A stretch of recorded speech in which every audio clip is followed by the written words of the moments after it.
Hey, what's going on? CJ here, and I thought I'd pop in with a quick video explaining my thought process when writing. So, say you're writing a fantasy book, what's it going to be about? Is it going to be a simple hero rescues princess from fire-breathing dragon, or big scary ogre? Depends on your preference, of course. Or is it going to be something more? See, I find when writing, it's always good to start with the question you want to answer. For example, my first book is going to be focused on the question of what it means to be human. Now, what does that entail? Well, what is humanity? Is it our ability to create massive structures and bring order from the chaos of the world? Or is it something more profound? I'll let you think that over for now, but the important thing is the question itself. See, a question allows you to write the answer as you develop the book. And that's what keeps your story moving, not just for the reader, but for you as well. Because here's what people really don't like to talk about. Writing a book takes a long time. We're talking months, if not years. Okay? And if you don't have a question driving you, you're going to hit a wall at chapter 3, trust me. Going back to that example of the fantasy, so say you're doing that hero rescues princess story. On the surface that sounds simple, right? But what if underneath that your question is, does saving someone make you a hero? Or does it just make you lucky?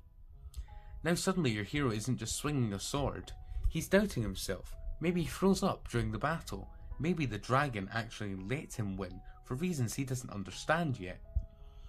See how one question completely transforms a simple story into something people are going to actually think about once they close the book.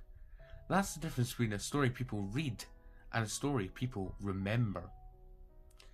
Now, how do you explore this question? I find the best way to do it, the best way to answer the question that is through your characters. You could have your villain thinking, for example, that the thing that makes humanity is our ability to create these humongous, beautiful structures and bring order from the chaos of the world. And your hero could counter that with compassion and our ability to, connect with others. That's the real crux of this point. Your characters should be the way you find the answer. Furthermore, I'd like to put this out into the world, because I think some people miss this. You don't need to know the end of your book when you start developing it. Of course, it's always good to eventually know where you're going, but when you're just starting off, I find it's best to not know. Of course, if outlining the full book works for you, that's great. I'm not saying you need to change. Okay? Some of the best writers out there are hardcore outliners. But for me, the question is what leads the creative process. I start writing, and somewhere in the middle of the book maybe, a character will go and answer my question for me. And I'll go, that's the answer. That's the point that I'm making with this book. Thank you. And so if you're writing, my recommendation is start with the question and make sure it's something you care about. Because if you're not interested in the answer, then your readers won't be either. Anyway, that's just a quick video explaining how I develop ideas when I'm writing.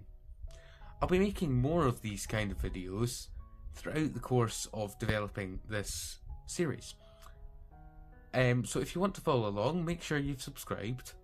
And if you've got a question you'd like to build your story around, drop it in the comments below. I'd love to read them. Alright, I'll catch you in the next one, but until then, keep thinking about the answer to that question of what makes a human a human.